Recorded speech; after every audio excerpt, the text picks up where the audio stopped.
In 1995, the NFL added two new expansion teams, the Carolina Panthers and the first pro team in the city of Jacksonville, the Jaguars.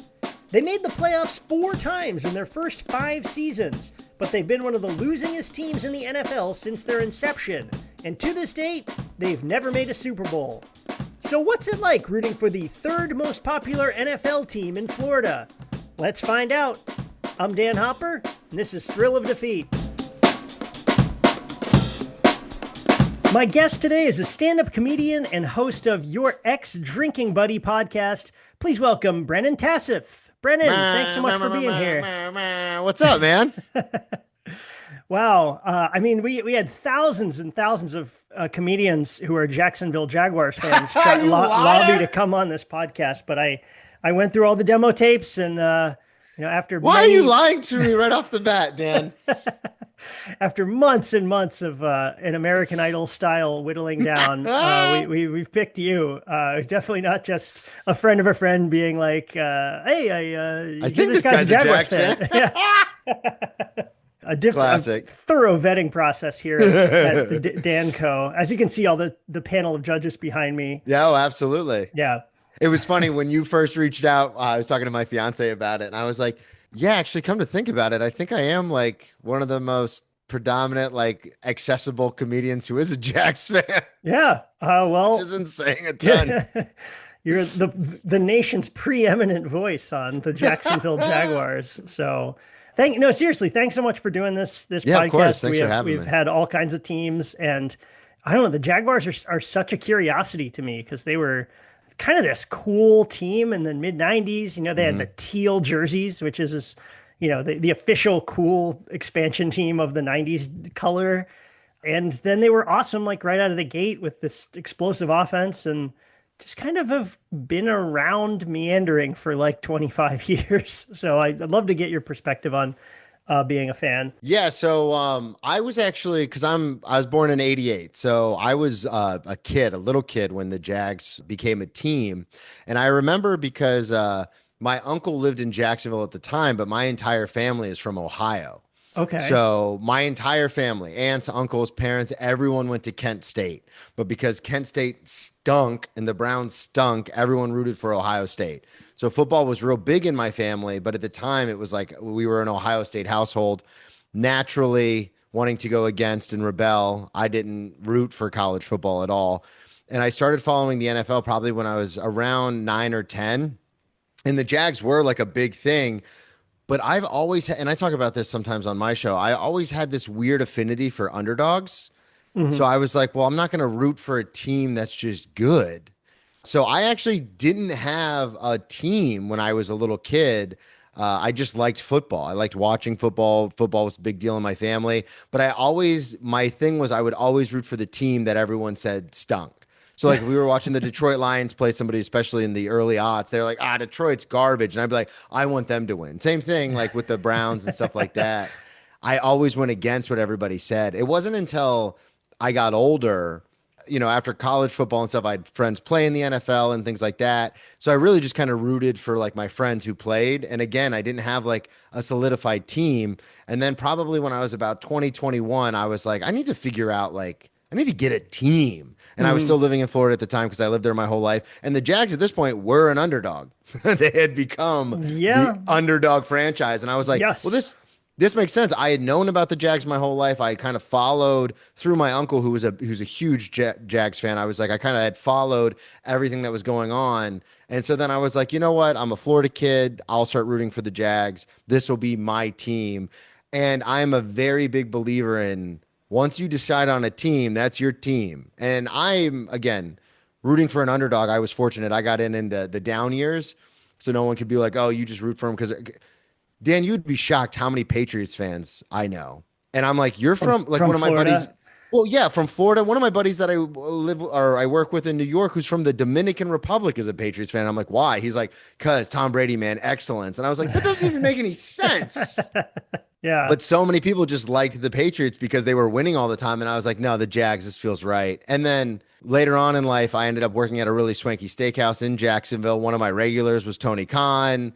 we became friendly. And so, and I waited on a lot of the Jags players, and I was like, oh, this is perfect. So Nice.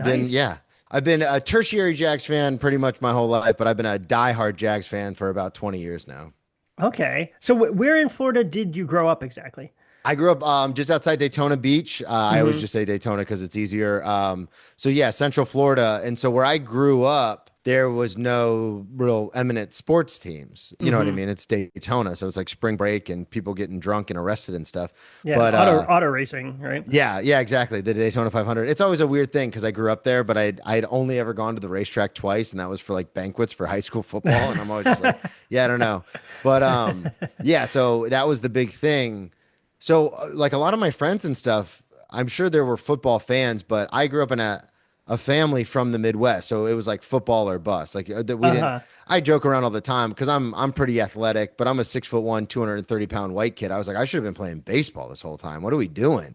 But in my family, that wasn't allowed. You played football, or you didn't play Uh-huh. sports. So in your area or just kind of surrounding, like how did the fandoms break down? Like who did people root for if they rooted for anyone? So it's interesting. It's a lot of, so this was the same in Daytona as it was in Jacksonville. It's a lot of college fans. So, Uh-huh. Yeah. like in the Daytona Beach area, same thing with Northeast Florida, where Jacksonville is. It's a lot of the University of Florida is huge. Everybody, because Gainesville is not too far of a drive. So everyone's a Hmm. huge Florida fan. Florida State is also pretty big. Miami, if you had a couple of the kids who were from the South, like who came up from Miami, they would root for Miami. But as far as professional teams, people either had their Florida team or it was just a hodgepodge. Like, a lot of Steelers, a lot of Cowboys, because those are the nationally televised games a lot of the time. Again, with the Patriots going on the run that they did, there were a lot of Patriots fans. But one thing I did Disgusting. notice, yeah, one thing I did notice was it was a lot of the teams that were good, like very good for a time, like the Cowboys, like the Steelers, or that were good in the moment. Those were a lot of the hats and jerseys you'd see. You'd see Hmm. some Falcons here and there, just because Georgia wasn't too far away, but it was a lot of like whatever team's been crushing it for the last couple of years. Those were the fans. A lot of times you'd see, or it was college. College was the big thing. Hmm. So as you mentioned, in the mid 90s, the Jaguars are one of two expansion teams that joined the NFL along with the Carolina Panthers. And so do you remember when they announced the expansion team? Like what Yeah. was the reaction like in Florida and in Jacksonville I in remember particular? because my uncle lived in Jacksonville at the time. He's lived there since I think the late 80s. So when they had, and Uh-huh. he, again, like my father, is my father's brother. So they're huge into football. So I remember when they announced the team and Alltel Stadium and all this stuff was coming out, like it was a huge deal. My uncle got season tickets for the first few seasons. Tom Coughlin, who had a very stout reputation as being like this no nonsense guy, was coming in to coach. And we heard so many stories growing up about Tom Coughlin, like all these crazy stories about how like coaches would come out with sunglasses on for coaches would come out with sunglasses on for practice because this is Florida, and Coughlin would like kick them out of practice to be like, what are you wearing sunglasses out here for? And it was just like this no nonsense thing. And I remember Because it it was being like not classy or what?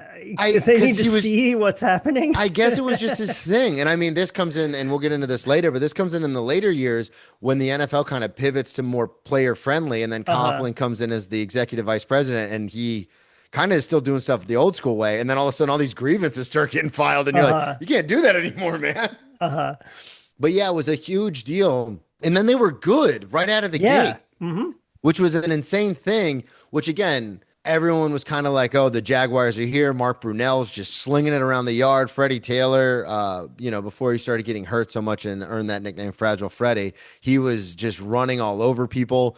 And the thing I remember the most from the early-ish years was Jimmy Smith, obviously, Hmm. and Mark Brunell, because that was just like the cardiac cats. Like, we'd be down three or down seven, and then all of a sudden Mark Brunell would bomb it to Jimmy Smith, and then touchdown, Jags win, and everyone was like, ah. One thing I will always remember, and still to this day as a fan, it kind of sits with you, is the Titans kind of always had our number, Hmm. which is a big thing. It's still a big thing in Duval and for all Jags fans everywhere. We kind of have a saying that I won't say because it's not radio appropriate, but we do have a saying about the Titans because it seems like every year they had our number. And that was that same year that we actually were playing really, really well in the late 90s. I think they beat us twice in the regular season and then beat us in the playoffs. And those were like our only losses on the season. Man. Yeah, so like you said, the Jaguars, they come into existence in 1995, run-of-the-mill expansion team, 4 and 12. The next 4 seasons of their existence, they make the playoffs. And in their second season of existence, they go to the AFC Championship. So in 1996, they lost to the Patriots. So that's their second season of existence. They lose to New England, who goes on to lose to the Packers in the Super Bowl. Then in 1999, so this is their fifth season, That they was go the one. they go 14-2 and lose at home in the AFC title game to the Titans, who went on to lose that, goal line stand game Yeah, against the the Music Rams City in the Super Miracle, Bowl. right? Yeah, they upset or not upset, but they came back against the Bills in the playoffs with the Music City Miracle, and then just barely lost to the Yeah, and if Kurt I'm not Warner mistaken, Rams. the two of the 14-2 were both to the I think, Titans. yeah. So Yeah, because that was a what an big thing insane was, season. Yeah. yeah, they were always our kryptonite. At the time I was like 9 years old. So what I remember from that season is just kind of what I would watch on Sports Center and what I would talk to my uncle about. Because even at like 9, 10, 11, I wasn't like a diehard sit on the couch every Sunday and watch football kind of kid. Hmm. Again, in my house, it was more a Saturday thing because everyone in my family liked Ohio State. So we would just sit around and watch football. And I Hmm. was one of those kids where I just remember being like, oh, this team is good. Like, this team is really Hmm. good. But that was kind of the extent of what I remember from those days. And then always just being in the area, and especially when I got older, and then because I lived in Jacksonville for over a decade once I was older. And I remember when I was in Jacksonville, there was still that lore of like Tony Baselli and Mark Brunell and Fred Taylor, and even like Big Baby Henderson and Marcus Stroud and all that kind of stuff was like a huge deal when I Hmm. finally got to Jacksonville.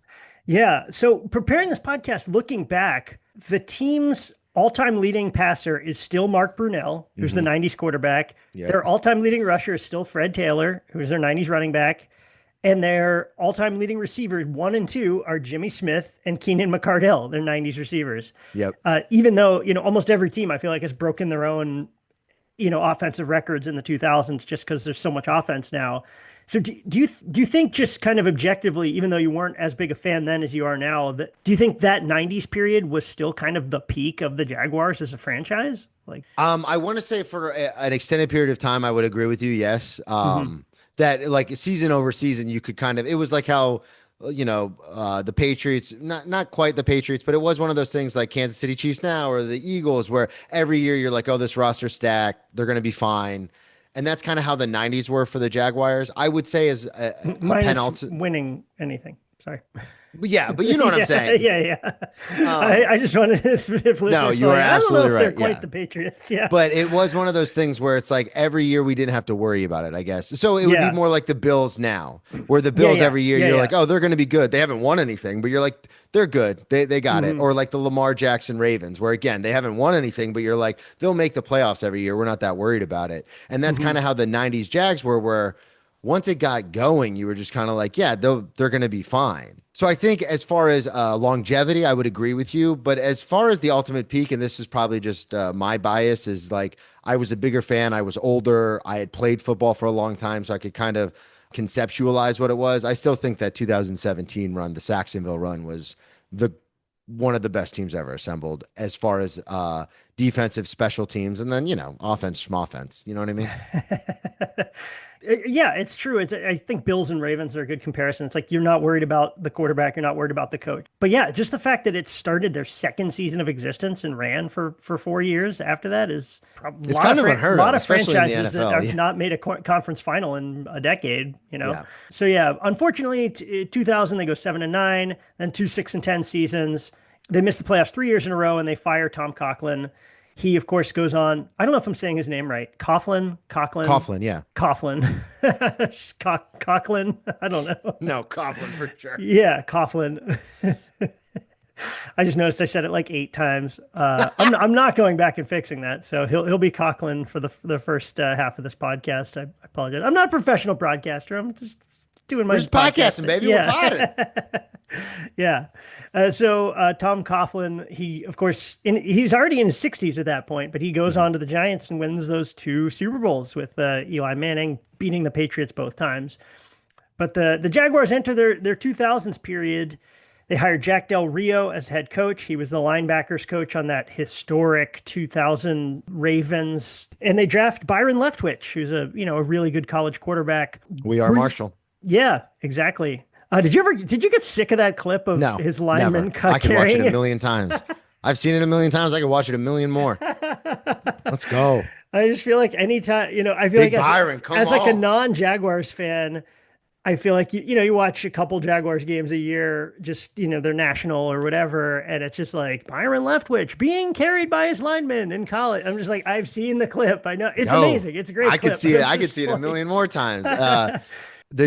So this period is the period that I know. This Okay. is the period where I started getting more and more into the NFL. This is the period where I started following the Jaguars, obviously a lot more. The Jack Del Rio, I mean, we still call him coach. He's still, when he comes to visit, he's still coach. The Byron Leftwich era, which then bleeds into the David Garrard era, which we can get into. But this was a time where it's interesting because as a fan, this is how I've always kind of viewed sports is you can have the pessimism. You can be like, yeah, we stink. But I think, I don't know if it's because I played sports long enough. I get into this argument all the time. I do a sports podcast with a buddy of mine, and him and I get into this because I was the one who played organized sports, and he was more like a rec league kind of guy. And I'm always just like, it's like three plays that decide a game in football. There's three plays you can kind of point to and be like, okay, yeah, if this wouldn't have happened, that wouldn't have happened, and then that wouldn't have happened kind of thing. And any given Sunday, we've seen it a million times where these teams can win. And I say this constantly, there's no one bad in the NFL. So I get infuriated when people are like, "Oh, Alabama could beat like the Browns when they were at their lowest, or the Jags not even close." And I'm like, no way, not you even lost close. your Yeah. mind. No. Yeah. So I was always of the belief that the Jags could compete, and especially because even at that time we had that defense. You know what I mean? Like we had Nelson from Florida. We had Marcus Stroud. We had Henderson. We had two of the best defensive tackles in the NFL at the time. So I was just like, we're going to be okay. And then it's just every year was like disappointing.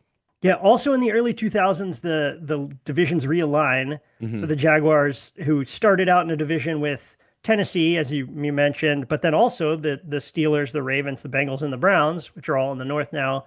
They now move into a division with the Indianapolis Colts, the Houston Texans, who are an expansion team themselves, and then also the Titans. So how did this change the rivalries, and do you still hate the Titans the most now? Who are the Jacksonville? Who's Jacksonville? No, it's the Titans. Yeah. Okay. It's always the Titans. It's always going to be the Titans.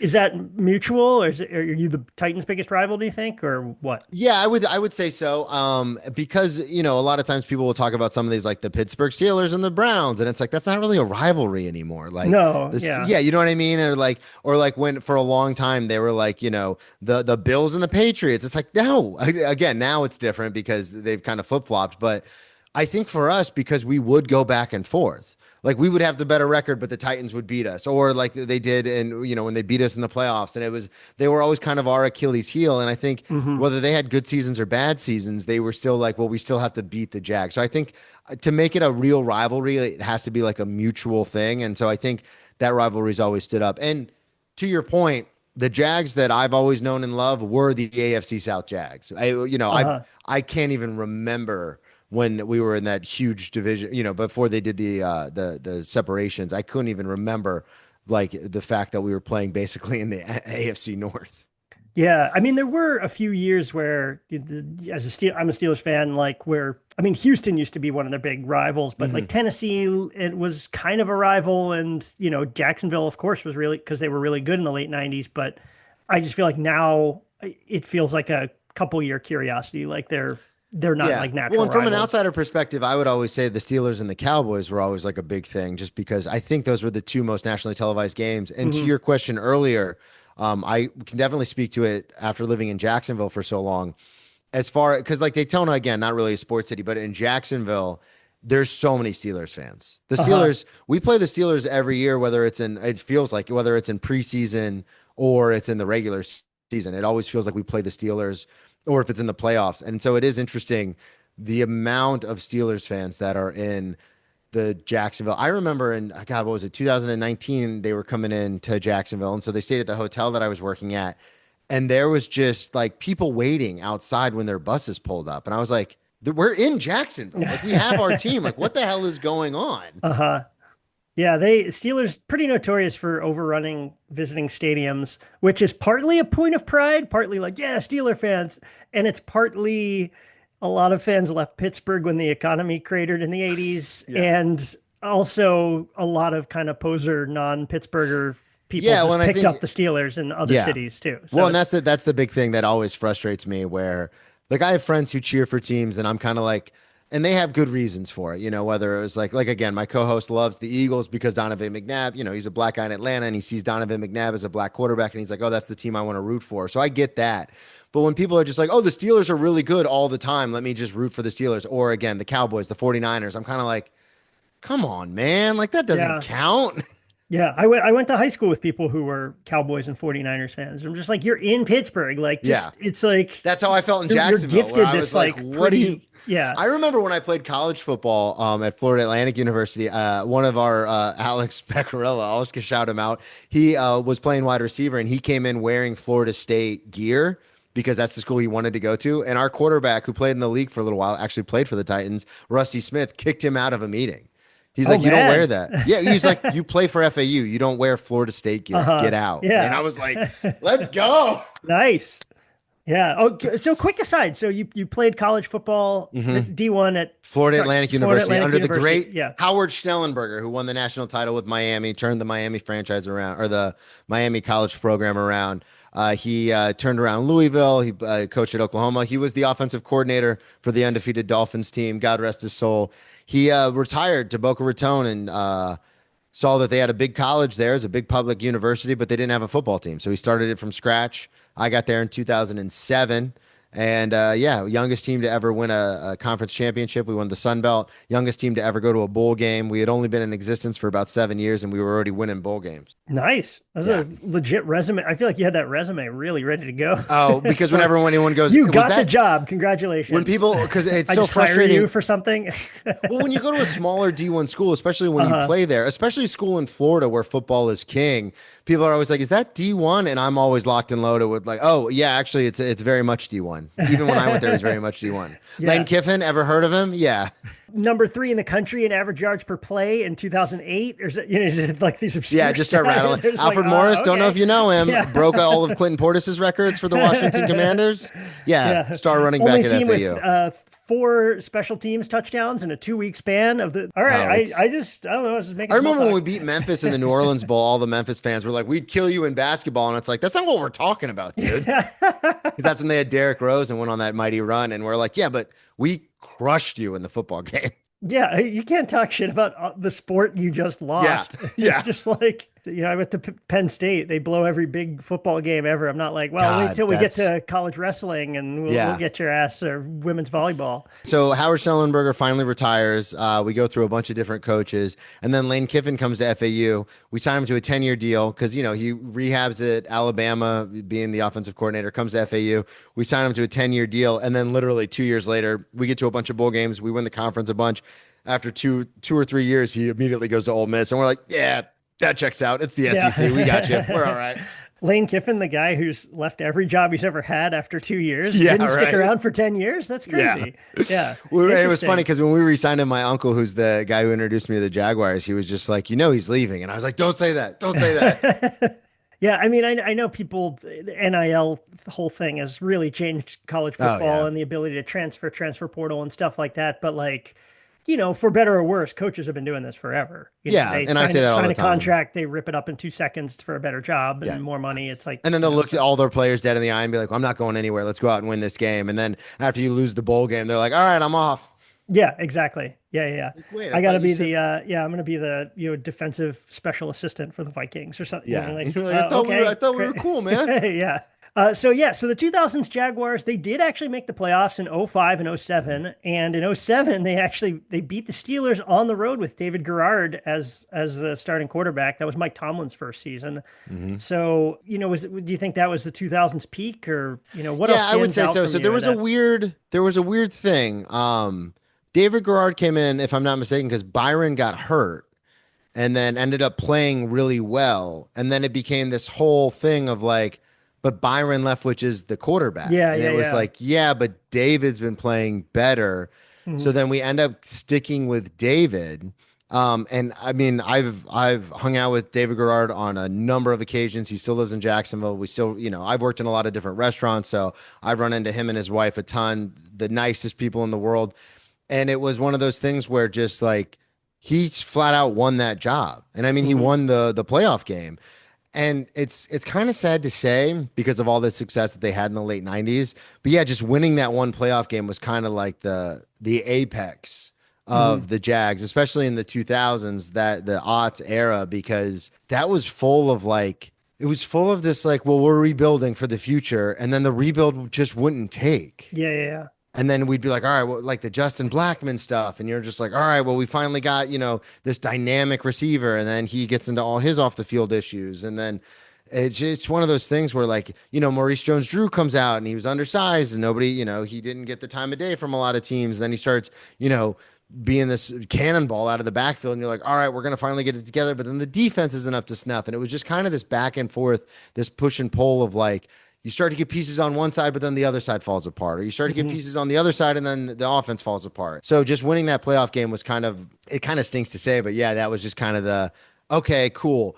But I don't think there was a feeling in Jacksonville at any point where most of the fans were like, this is the team. I think it Uh-huh. was kind of like well, we got lucky on that one, huh? This is a team. Yeah, this is a team. Yeah. They're definitely playing on Sundays. Yeah, the Major League Jake Taylor quote, where he's just like, "Yeah, we got uniforms and everything." Yeah. Yeah. Classic. So yeah, 2009, the attendance plummets in Yeah. Jacksonville, and that's kind of the era where, as kind of the scoffing non-fans, Jacksonville starts getting blacked out locally Hmm. because the I NFL remember has a that. Yeah. contract where if the stadium's not a certain percentage full, they don't broadcast the game on local television, which doesn't come up often, but it happened to the Jaguars a few times. Like, Yeah, and what was that like? I remember when that happened because I remember you would go to watch the game on Sunday and it would be like the Giants or the Uh, Dolphins and you were like, yeah. what's going on? This is something that I'm very used to as a Jags fan, but they started putting these giant like banners, not banners, but like coverings over sections of the stadium Hmm. because then they could manipulate the numbers to be like basically Oh man. we would black out entire sections of the stadium with like this giant Jags banner, and then they'd be like, oh yeah, no, we sold out because all the seats that are available have sold, but they would black out like the entire sections of the stadium. 100% again, just like Yeah. filling seats with dummies, and they're like, Yeah, well, it was or just like they would just like cover. police tape over And that's every exactly empty what they seat, did. They and would it's just like cover 100%, entire we did it sections again. with banners that said Jaguars. And so when you would watch the game, the stadium would look full, but then you'd see these like giant banners and you'd be like, wait, isn't that seating? Like, isn't that covering seating? And they were Hmm. like, yeah, they had to do that in order to be like, yeah, it's sold out technically. Because you had to get like 85 or 90% of the tickets sold to not get blacked out. So they would just swaths of the stadium were just covered. So then they could be like, yeah, we sold it out, huh? Huh?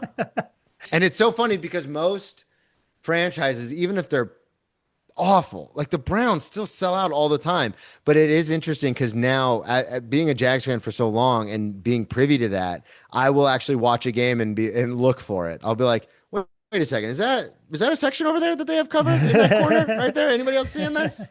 Because I'm just used to it. But there are so many other franchises, even if they're garbage, that their fans still show up. But the Jacksonville area is very fickle. There's a Jags bar here in New York. I know a lot of diehard fans, but it is interesting because when I first moved to New York, I was going to the Jags bar, and the first year I moved here, 2021, it was pretty empty the first couple of weeks. And then, the better we got, or if we were in the playoff hunt, all of a sudden the bar was full, which is kind of disappointing. I mean, it's understandable, but it's also kind of disappointing because it's like the reason why the wins are so much better, the reasons why like making the playoffs is so important is because you were there when the team was bad. Of course, yeah, It's like a reward. that's what fandom is. Yeah. Yeah, and so it is. I just never understood the fair weather fan because I Mhm. watched the Jags every Sunday, and it still didn't matter if I was 22 or now 37. I'm still Mhm. throwing remotes. I'm still screaming at the TV. I still am fired up. So it was in that blackout era. It was interesting to see all the people who just kind of didn't care. Mhm. Which Yeah. I feel like there should be like a thing. Like we're talking about how the NFL monitoring like the attendance. I feel like there should be like a card that you get. And it's like, oh no, you didn't follow the team when they went, 1-15 or when they went 3-12. You don't get a fan card. So then when we go, when we were what was that season? We were 8-3, and everyone's like, yeah, Doug Peterson, here we go. It's like, let me see your card. Let me see it. Yeah, you get it like a free checked bag into the game for for being a fan or something. Here's a free small soda, whatever. Yeah. The televised thing was a much bigger thing in the 80s and 90s. I don't know if people remember, but there were a lot of franchises. I remember the Chicago Blackhawks were one of the worst, where the owners were like, "What, why would we televise our games? No one will go, no one will come in person." And so Yeah. like you couldn't watch the games in freaking Chicago. And so, but then the interest in the team is nothing, because like people aren't going People to the aren't games gonna or watch. watching Yeah. it on TV. It's like Yeah. you don't realize it's like in conjunction with one another. Very like old school way of thinking about television versus Well, ticket they do that sales. in comedy. Like in comedy, if you go to a certain city, you can't, in your contract, they'll be like, well, if you're going to do other shows while you're in the city, you can't promote them. Because if people can see you at one place, they won't go see you at another. Like it's still very archaic where it's like, no, no, no, no. We have to make it like the one place you can see this thing. And that's what they were doing in the 80s and 90s for a long time with sports, where it was like, no, if you live in the city, you have to come to the game to watch it. And it's like, a lot of people are like, I got kids, man. Like, what are you talking about? Whenever you personally do stand up, you have to fill the Jaguar Stadium 95% or God, else. that whole thing would be blacked out, man. Yeah. It'd be like a 50-person section right on the 50-yard line. And I'll be like, all Yeah. right, we got it. Just giant banners of your head over like Yeah. the whole stadium. Yeah. I Oh, sold it man. out, guys. Yeah. Oh, I guess, yeah, put them on nationally. Cool. Congratulations. 1 o'clock slot. Yeah. So the 2010s for the Jaguars have really, I feel like, been defined by, high drafted quarterbacks and hope. Yeah. In 2011, the Jaguars traded up to 10th overall to take Missouri quarterback Blaine Gabbert. Did you have high hopes for him? I I mean, did. yeah, Long blonde hair, big boy out of Mizzou. He's like 6'4", 230 pounds, rocket arm. I remember thinking, we got it. He broke a bunch of SEC records too, I think at the time, passing wise. And I was like, this is going to be the guy. He had a couple hero ball games when he played at Mizzou. I think that was the year that they went to like some big bowl game, and I was like, Blaine Gabbert's going to be the guy. And what that happens, that's kind of a running theme as a Jags fan, is you think this is going to be the guy to fix it, especially in recent history, and it just doesn't materialize the way you think it is. I mean, yeah, absolutely. I had high hopes for Blaine Gabbert, and I think this was the 2010s. I think was the same time. The Justin Blackman thing sticks out because we took him like third overall or something like that. It was something crazy, like third or nine or somewhere in there. And I was like, Oklahoma State wide receiver, got into a little off the field trouble, but we're going to be all right. Coach is going to get him into shape, and it just didn't materialize. It was a lot of desperation. And again, I'm a hopeless Jags fan. And as someone, again, who played football for as long as I did, I was always just like, you don't know. You don't know. How many No, for quarterbacks sure. went ahead of Patrick Mahomes? Like that's the big running joke. Like Tom Brady went in this, sixth round. Brock Purdy, who just signed that massive deal, was the last pick. Like this happens all the Russell Wilson, Dak Prescott. Like I can go on and on. This happens all the time. And Blaine had like everything tangible. He had it. Mhm. He was big. He was strong. He could throw the ball a country mile, and we were like, this is the guy. And he Mhm. wasn't. Yeah. Next one, 2014, third overall pick, the Jaguars take Central Florida quarterback Blake Bortles. The party boy himself. Yeah. But like you were talking about though, with you never know, sometimes you look and it's like, oh, we drafted this guy instead of this guy. Like, I can't believe it. I was shocked. I was watching this draft, and I was shell shocked when they said Blake Bortles. Yeah. I remember it being a shocking pick too, but looking back now, the quarterbacks they passed on, Johnny Manziel, of course, Teddy Bridgewater, Derek Carr. I mean, Derek Carr had an okay career, but it's not like, oh, one pick later, Josh Allen went, or, Yeah. it's like, And let's not forget, Josh Allen was garbage his first 2 years. yeah. And didn't even complete 60% of his passes in college. He was like, prototypical big athletic guy, and he'll figure it out. And like 90% of those guys fail, and he just became a monster. Yeah. But yeah, so what were your thoughts when they took Blake Bortles? Did you think he was the guy? So I was shell shocked when they took Blake Bortles because I remember thinking, I follow college football. I had played college football at this point. I was like, I didn't even know. And I'm a big draft guy. I talk about this with friends all the time. Because again, hopeless fan. I'm always just like the draft. That's what will turn it around. So I was shocked because I was like, I know he was good, but I didn't think he was like the third pick. UCF, like, come on, man. But again, it's that prototypical 6'5", 230 pounds, like Hmm. big arm, slow delivery, Tim Tebow style delivery. But I was like, he can run around a little bit, athletic. I did not think we would go on the run that we did with Blake. But I remember when we got him, I was just like, all right, let's see what the coaching staff can do with this guy. Because I think at this point we're on Doug Marrone as the coach. Hmm. He Yeah, came yeah, over yeah. from the Bills, and I remember thinking offensive minded coach, former offensive lineman, he's going to get protection around Blake. We're going to be okay. But I did not think like, okay, we're set at quarterback. That for sure did not cross my mind. Hmm. It's funny you mentioned Josh Allen though, because I just feel like there are so many picks every year where people are like think the guy's going to be the Josh Allen. It's like Hmm. maybe they were good in college, but it's like, oh, this guy's so big, he's so athletic. Give him a couple years, he'll Strong. figure it Yeah. out. And it's like, Jamarcus Russell, like those Yeah. guys just bust so often. Well, and And it's and an that interesting. There's a saying we have in comedy, which is for every Dave Chappelle, it sparks 10,000 wannabes. For every Matt Rife who goes viral doing crowd work, it sparks 10,000 other people of trying course, it. yeah. It's the same thing in a lot of areas. So, like for every one Josh Allen, there's 10,000. Like this is the guy, and it's just Hmm. not the guy. Yeah. And that's just how it works. Yeah, but then Josh Allen hitting, it's like, see, Yeah. okay, now let's find ours, and it's just like, I mean, not that again, like you look at the other quarterbacks, it's not like, oh, obviously you should have taken Johnny Manziel. It's like he didn't last, but Bortles ends up playing 5 years. He's 24 and 49 as a starter, but as you mentioned, 2017 they make the Greatest season in playoffs. Jaguars history.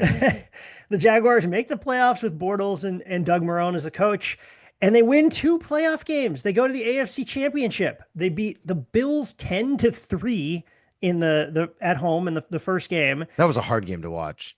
Yeah, you and the national media both. Tyrod Taylor just getting sacked every other play. I mean, it was fun defensively, but offensively, you're like, ugh. The next one was much harder for me to watch. The Yeah, next that was a round, shootout, they baby. beat the Steelers 45-42 in Shootout. the divisional round. Ben Roethlisberger threw for 469 yards and 5 touchdowns, and they lost. What Lost. the hell was that game? Do you remember Yeah, I watching remember. that? I remember. Oh yeah, I remember that game like it was yesterday because I remember thinking, I want us to win this game, but there's always that voice in the back of your head that's like, yeah, but we're not going to win this game. It's the Steelers. Blake Bortles is our quarterback. Like, we're not. I mean, we had what? D. Westbrook, Allen Robinson. We had like a lot of these guys that were good. Like I was a huge Westbrook guy. I was a huge Allen Robinson guy, and like I said on my sports podcast, my co-host makes fun of me all the time because until like 2 years ago, I was like, Allen Robinson is good. I don't care what anybody says. I went to Penn State. He was dominant in college. Yeah. He's not big, but he was just one of those guys you No, just just chuck the ball up in the air, and he yeah. came down And he with was a it great every route single time. runner too. And like he just always seemed open. Mhm. And the defense, of course, you can't that defense between Paul Posluszny, who's my favorite Jaguar of all Another time. Penn Stater. Yeah, the general, as he's been come to know, the mayor, Calais Campbell. And then, I think that was Josh Hines Allen's rookie year, I want to say. And then we had Telvin Smith, who was another all pro who had off the field issues, which is why he stepped away from the game. But still, on the field, he was an all pro linebacker. And then Jalen Ramsey, of course. So it's like that team was so well put together for special teams and defense that it was kind of like the Trent Dilfer Ravens, where you were just Hmm. like, and that's not a hyperbolic statement because we were like leading the NFL in sacks. We led the NFL in takeaways. We led in all these defensive statistical categories. So it was one of those things where it was like offense, just take care of the ball, score a couple points, and we're going to be okay. And then fast forward, you get to that Steelers game, and it totally flips. And we're Yeah. like, the offense needs to do this because the defense is just getting torched. And Uh-huh. they came through. And I remember watching that game, and the whole time, every time the Steelers scored, I was like, that's it. I knew it. And then we just kept scoring. And Blake I've met Blake a few times. Everyone in Jacksonville who was in their 20s at that time met Blake because he'd be out at the bars all the time, and he was just Party Boy Blake. But he found something. My old high school coach used to say this. He used to say, "Find whatever you got to find, because you got to win this game." And it looked like Blake found whatever that was, and he played out of his mind, out of body, and just made some throws where you're like, "What is happening?" Mm-hmm. And, Yeah, and that's we probably what I said, plus a couple extra words. Yeah, it was amazing. Especially Yeah, because we I we beat the Patriots. I mean, we beat the Patriots. I mean, the history won't remember it that way, but we beat the Miles Jack wasn't down. We beat the Patriots. oh man. Yeah, so the next round they play the New England Patriots in the AFC title game. They lose Lead all three quarters. 24 to 20 in New England. They almost knock off the Brady Patriots in New England. What was the Miles Jack thing? So we lead all three quarters. Patriots, I believe, are down by 10 points in the fourth. Tom Brady throws it. Danny Amendola, I want to say, we hit him. He fumbles the ball. Miles Jack scoops it, picks it up because he wasn't touched, goes to run, and it's wide open. It's green grass. He's going to score a touchdown, defensive touchdown. That game's going to be over. We're going to be up 17 points. That's game.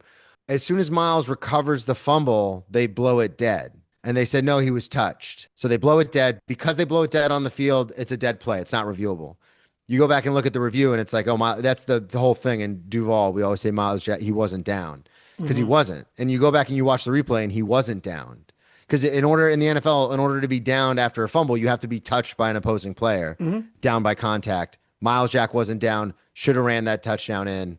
They blew it dead on the field. We go 3 and out. Tom Brady comes down, scores. We go 3 and out again. Tom Brady comes down, scores. They win that game. Man, absolutely miserable, especially in the replay era.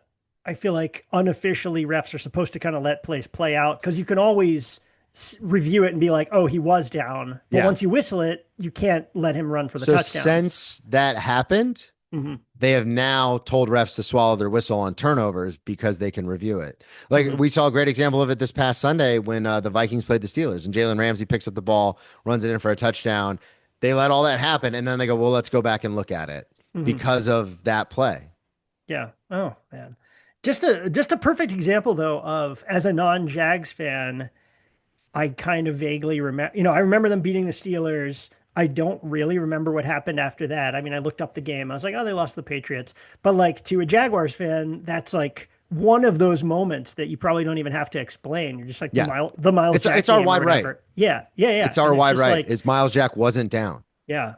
Well, and especially because at the time, the Patriots are a dynasty. They're a 2-time dynasty. They've won 6 Super Bowls in 3 different eras. And so it's like, it is one of those things where it's like, it is the truest underdog story. We're the big bad Patriots. We go into the big bad Patriots, into Foxborough, and we are I almost started cursing up a storm. We are kicking. It's fine. This is an explicit podcast. Okay. You can swear. We are fucking kicking the shit out of them. And Tom Brady is just getting his lunch eaten. And it is one of those things is like anyone who's ever done anything competitive, when that happens, it's so demoralizing and so deflating where you're just kind of like, and you're not, I love Blake Bortles, and especially since his post-game career where he talks all this noise, where he makes fun of these nerds all the time and the analytics people who said he wasn't any good. And he always makes this joke where he's like, well, I got $49 million, so who's not really that good? But like, you knew Blake wasn't going to do it again. What he did in Pittsburgh, he's not going to do again. And so it was one of those things where when they blow that play dead, you go, oh, this game's over. Yeah. And we were still up by 10, and every Jags fan collectively went, that's the game. Yeah, I think and it was. Everyone thought that, yeah. Probably the most heartbreaking loss that I can remember being a Jags fan. Yeah. I don't know. I'd have to look back. I don't know if New England lost any AFC title games at home. Like that was almost, they almost beat New England in New England. In the AFC it was unheard of. And the fun thing about that game was, because I'm always like a big witching hour guy, like fourth quarter, let's see where the game's at. Because like you can go up 2 scores and that's nothing in the NFL. But I remember from the first quarter of that game being like, oh, they can't hang with us. Like I can't remember the final stat line, but we had like 5 sacks on Tom Brady and like 19 quarterback pressures. Like it was an astonishing game for our defense. And then it just to end that way, you're just kind of again, it's our wide right. Everyone's looking at each other like, what just happened? Yeah, man. Patriots kind of got ball don't lie a little bit in the Super Bowl. They lose to Nick Foles and the Philadelphia Eagles. I Speaking don't know of, if was that like vindicating to no, you, like, or were not you at just all. like, fuck, that could have been us beating Nick Foles? Like, 100%. yeah. Two things. One, we would have beaten that Nick Foles team, I think, because of our defense. And two, I've always held this belief that if you lose in the playoffs, you want the team that beat you to go on and win the Super Bowl because then you can almost rest a little easier being like, well, I mean, they beat everybody. Yeah. Yeah, So for maybe. them to beat us and then to lose in the fashion that they lost in, it was Yeah, kind of that's like, true. come on. And they beat us on a technicality. Like, come Yeah. on. God. I mean, for people listening, you're gonna be like, oh, you have to finish the game and blah blah. Yeah, I know, but you're not coming at it from my perspective. Yeah. I personally hate that though. We're just like, there are more plays than one play in a game. Yeah. It's like, yeah, I know that. Like they could have any running back could have broken a 100-yard touchdown on any Yeah. play, whatever. It's like I'm focusing on the one play because it's the biggest swing in Yeah. the Tell that outcome. to I'm the not Saints an fans idiot. who lost to Yeah. the Vikings in the that miracle, the what is it? The Minnesota Miracle. Tell that to Yeah. them. Yeah. Not every play You know, matters. they Okay. could they could have tackled this guy in the first quarter. You could have still stopped Tom Brady. It's like, yeah, I know they could have still stopped Tom Brady, but also if this play had happened, it wouldn't have mattered. Like Yeah, it I'm wouldn't not have an mattered. idiot who doesn't know that there's Yeah. other plays in a game. I'm focusing on the most significant one. Like that's such a like sports writer like scoldy, Yeah. like you Well, and know, it's coach speak because coaches say that and players say that because that's the right thing to say. uh, We lost. I remember I was on the Tank Bigsby train this year because I was like Travis Etienne single-handedly lost us 3 games between 2 seasons ago and then into last season. He had fumbled into the end zone 3 times and we lost all those games by 1 score. And I remember saying to somebody like, "Yeah, that's the play that lost the game." And it's coach speak. So like you get up to the press conference and they're like, "Hey, Trevor, what do you think? Do you think that Travis Etienne had something to do with it?" And he'll be like, "Well, there's more plays in a game than of one play, course, blah blah You blah." And it's can't like, be like, yeah, that's what you're supposed to say. mhm, But as fans, I could be like, no, I watched it. mhm. I watched him fumble into the end zone against the Dolphins to lose that game. Well, I think it's a thing though too, because where it's such like the knee jerk fan thing that I think like coaches and especially like some sports writers think that they're like transcendently above it by being like, actually, the defense gave up 380 yards, so it wasn't just Shut up. yeah, and you're just like. Just because you're like disagreeing with a horde of casual fans doesn't mean you're right. Like the casual fans are right that play was the most consequential thing, and you're Yeah. not like above it by being like, maybe you could tackle Danny Amendola, and then you're just like, shut up. I Yeah. know there's other plays. Like anyway, so we'll bring us up to the modern era. 2021, the Jaguars finish 1-15, first overall pick. They draft Clemson quarterback Trevor Lawrence. The prince that was The promised. some of the guys they passed on, which sounds decent now. Zach Wilson, who went to the Jets, Trey Lance, who went to the 49ers and immediately got hurt, Justin Fields, who switched teams twice, Mac Jones, also switched teams. How do you assess Trevor Lawrence so far? Is he the guy, or is he a guy, or is he a problem? So this is an interesting thing. The Urban Meyer disaster that was, which I called because I played against Urban Meyer in college. I called that this was going to be a disaster. Nobody wanted to listen because we have so many Florida fans in Jacksonville, but that one was a mulligan. So you're like, okay, Urban Meyer comes in, it's an utter disaster. Trevor's rookie year, things kind of fall apart. I do want to mention though, just real quick before we get to the Yeah, Trevor Lawrence era, you had mentioned the Blaine Gabbert, but I do want to talk about after that, we then go out and sign Nick Foles because he was a backup for Carson Wentz, wins the Super Bowl. We sign him to an $88 million contract. He immediately gets hurt. Gardner Minshew came in. I was a huge Minshew believer. I was all about the Minshew mania. But then he kept getting hurt. It was just one of those things where they weren't putting the proper pieces around him, and then he kept getting hurt. So then we come to present day. We draft Trevor. And it's interesting because I have a philosophy when it comes to football. I kind of butt heads with fans about this because it is one of those things where people will be like, well, he's not the guy. He's not the guy. And I'm like, how many times is someone not the guy? Sam Darnold's not the guy. Well, I don't know. He went 14-3 with the right hmm coach and the right offensive line. I think football is one of the greatest sports because in basketball you can have one player change the entire trajectory of a team. You know, and football, it's so much more team oriented. Even in baseball, if you have one shutdown closer or two great starting pitchers, you can do a lot of damage. In football, it is one of those things where it's like there's so many things that have to go right. So we get Trevor, the Urban Meyer thing's a disaster. We kind of write off that season. Then Doug Peterson comes in. The Cons pay him all this money. He won that Super Bowl with Philly. They disagree on the Jalen Hurts thing, so they oust him. We get Doug Peterson. With Doug Peterson comes Press Taylor, who is the true villain in this story. No, I'm just kidding. I'm sure he's a great guy. But Doug Peterson's first year with Trevor, most people might not remember this, but I remember it like it was yesterday. They start off okay, but Trevor doesn't look like the guy. So then Doug takes away control of the offense from Press Taylor, and then they end up looking a lot better. And then the next year, everyone goes, this will be Trevor's apex. This will be the year. We start off 8-3, but the offense still looks shaky. And when we lost to the Bengals and Jake Browning, I remember saying on my sports show, we are going to miss the playoffs. And my co-host Joe, love him to death, goes, you are 8-4. You are overreacting. You have to win one more game probably to solidify the AFC South because it's not a very good division. You could win that at 9-8. And I go, we're going to miss the playoffs. Then the next week we lose to Joe Flacco and the Browns, so on and so forth. Doug Peterson, after that first year, refused to relinquish control from Press Taylor. And the offense just looked stagnant. We could not put up points. And so that's a long-winded way of saying, I think Trevor is a guy, but until he gets the offensive line, which I've been bitching about for 10 years, until he gets the offensive line around him, he can't come to fruition. And also, he has a huge overthrow problem. There's a lot of people who are like, oh, at Clemson, he had all these big body receivers, so go out and get him that. And I go, or he could just stop overthrowing people by 3 yards.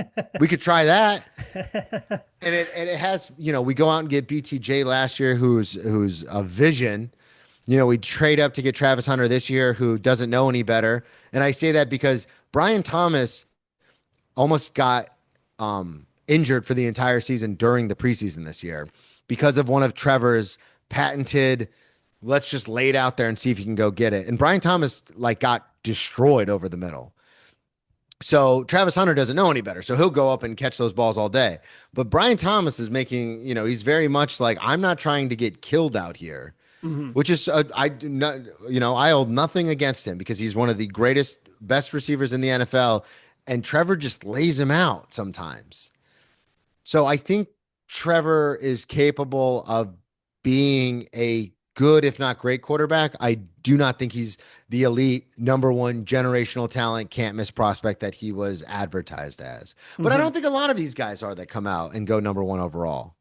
No, I agree. And also I had this conversation we were talking about Brock Purdy on another episode where it's like, okay, so even if you as a fan base or franchise decide he's good, but he's not an elite quarterback, it's not like you can just snap your fingers and go get an elite quarterback. 100%. You're like, oh, he's not Josh Allen, he's not Lamar Jackson or whatever. It's like, okay, well, those guys, you can't just let him walk and then get Lamar Jackson next year. It's like, you'd rather have a potential, a good, potentially great player or anyone, just a decent starting quarterback than no one. So, we see it all the time. So case in point, Lamar Jackson.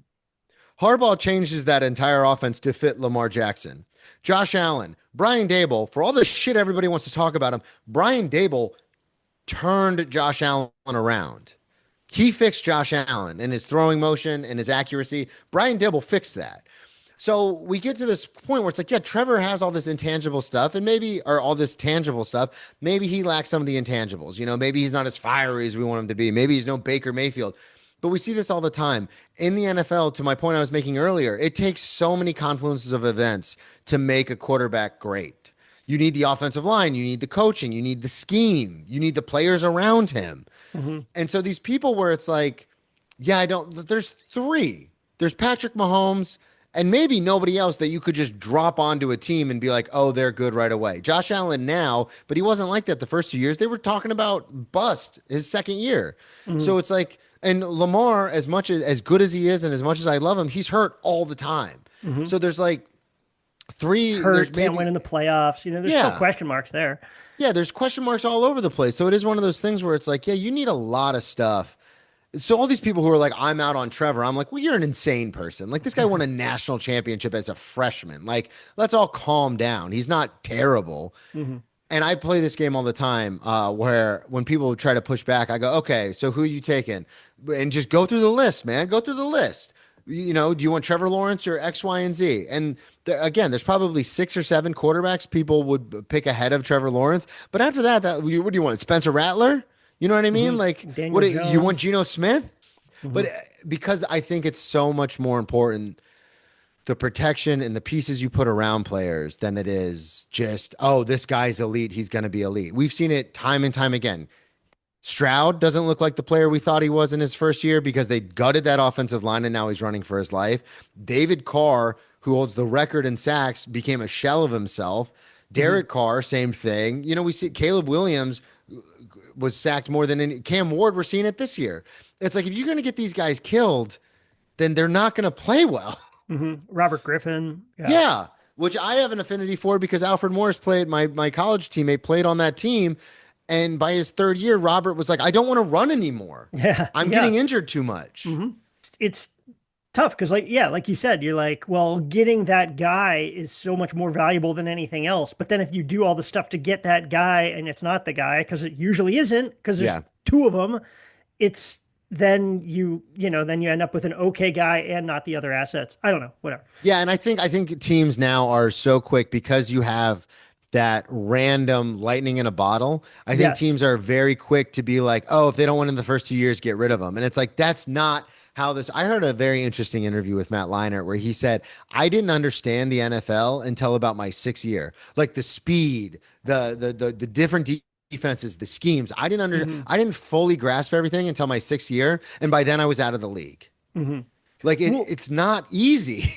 well, the contract structure incentivizes that too, because it's like Mhm. you're on a rookie deal for 4 to 5 years, and then you have to decide pretty quickly if the quarterback is your guy, and if he is, you have to extend. You have to give him this massive extension, even if they're just okay, Yeah. to keep them. And so it's either we give maybe just okay guy a massive extension, or we roll the dice again in the draft, Yeah, there is and no get more a guy middle who might suck, class. but they're cheap. Yeah. Yeah, there's no more middle class in quarterbacks. So you either get someone who's basically a backup or you go out and pay Nick Foles $88 million, even Yeah. though he wasn't even the starter, but won a Super Bowl. So it is, Hmm.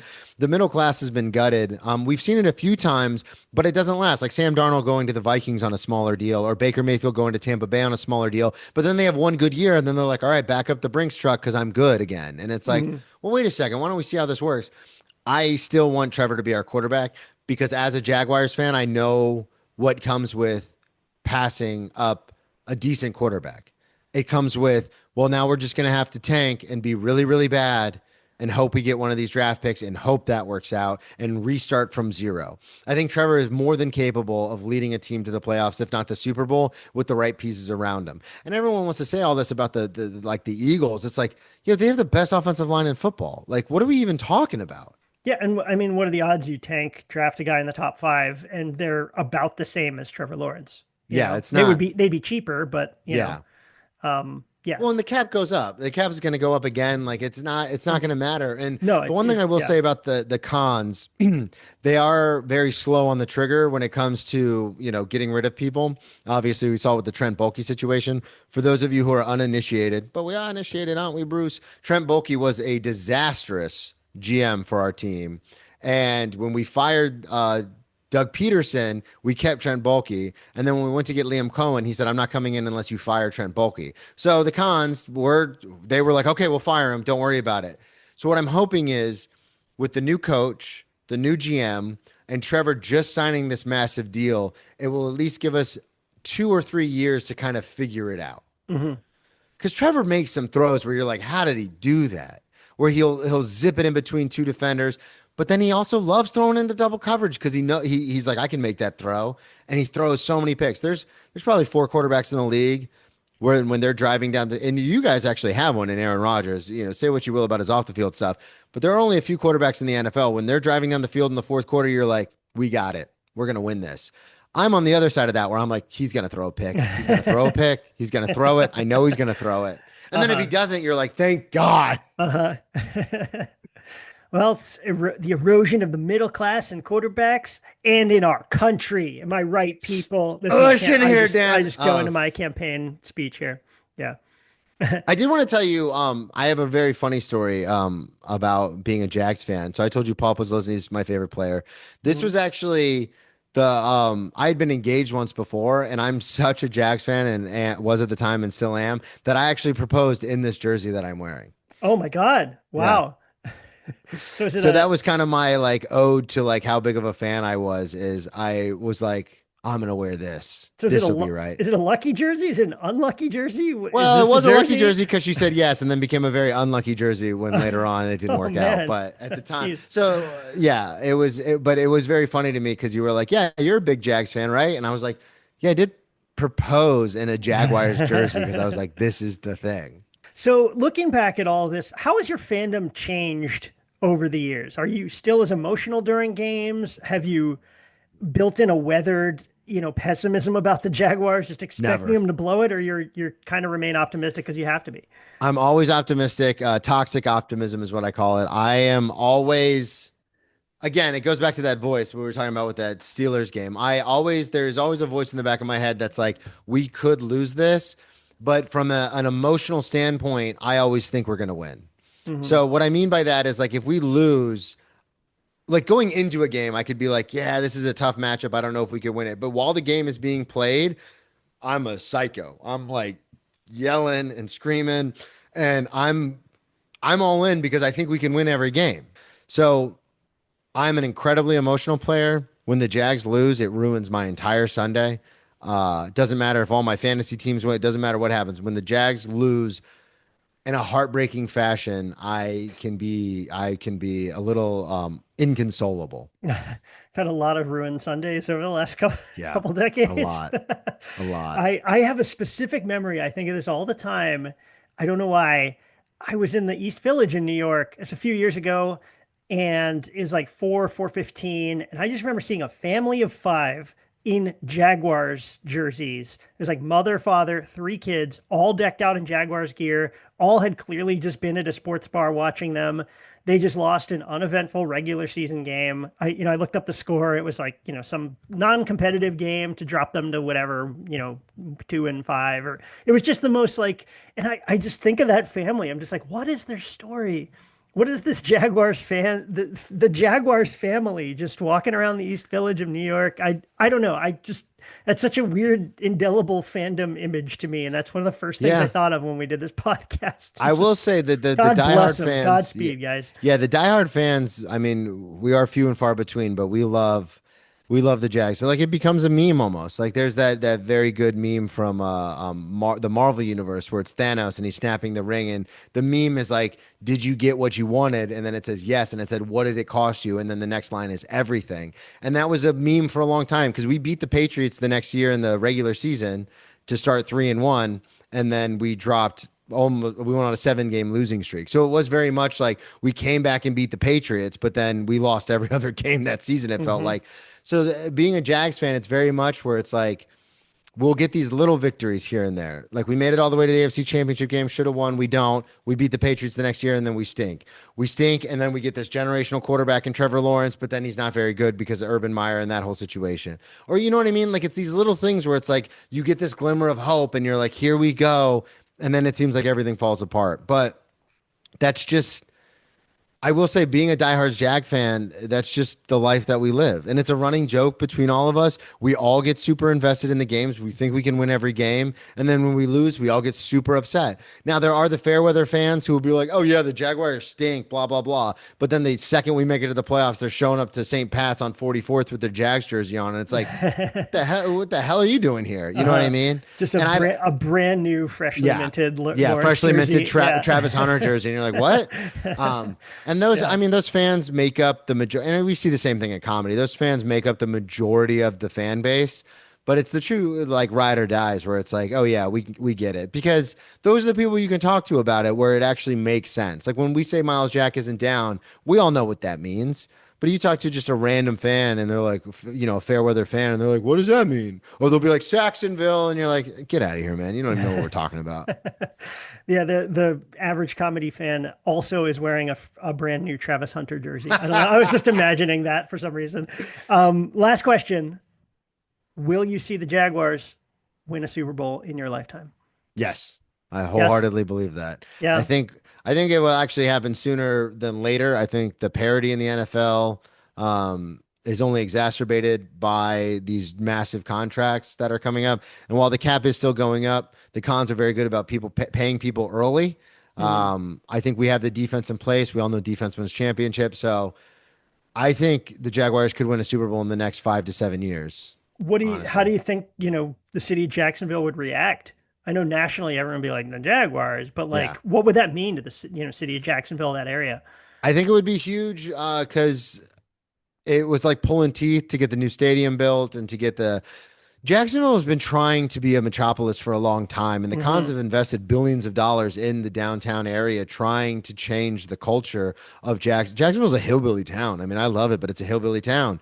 There's it's Northeast Florida. It's the South. There's pockets of like arts and, stuff like that. And like, there's the beach side and like Ponte Vedra, which is the wealthy area. But when it boils all down, Jacksonville is not this metropolis that people envision when they think it's like the 10th largest city in the country. It's not like a thriving city, and the Cons have dumped billions of dollars into the downtown area trying to make that happen.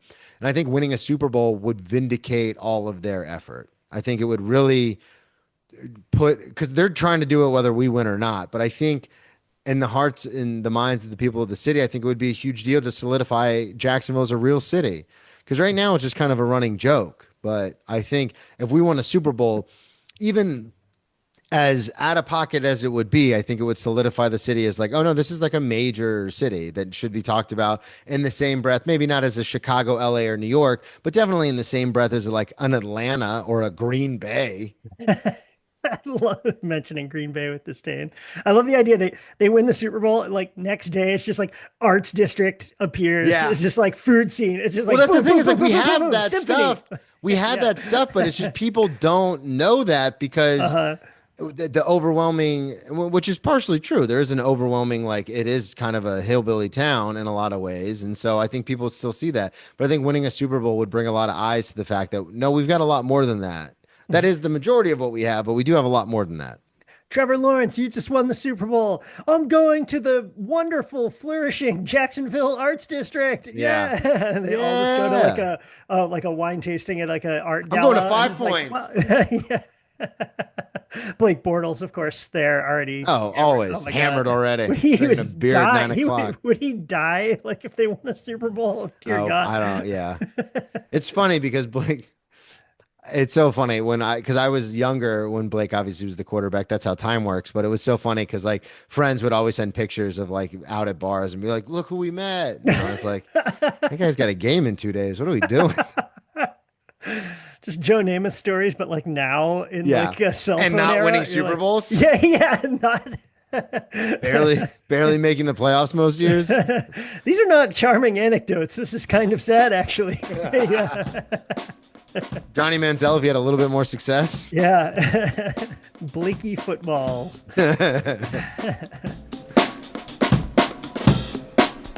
That's our show. Thanks again for Brennan to come on to talk about the Jags. I loved when he talked about how no one can accuse him of being a front runner. Like that's something anyone would ever do after hearing someone is a Jacksonville Jaguars fan. But thanks so much for coming on, Brennan. That was a very, very positive discussion about a not very positive team. Folks, if you like the show, please leave an iTunes review or just tell some people about it. We'll be back next Tuesday with an all-new episode. Thanks so much for listening, everyone.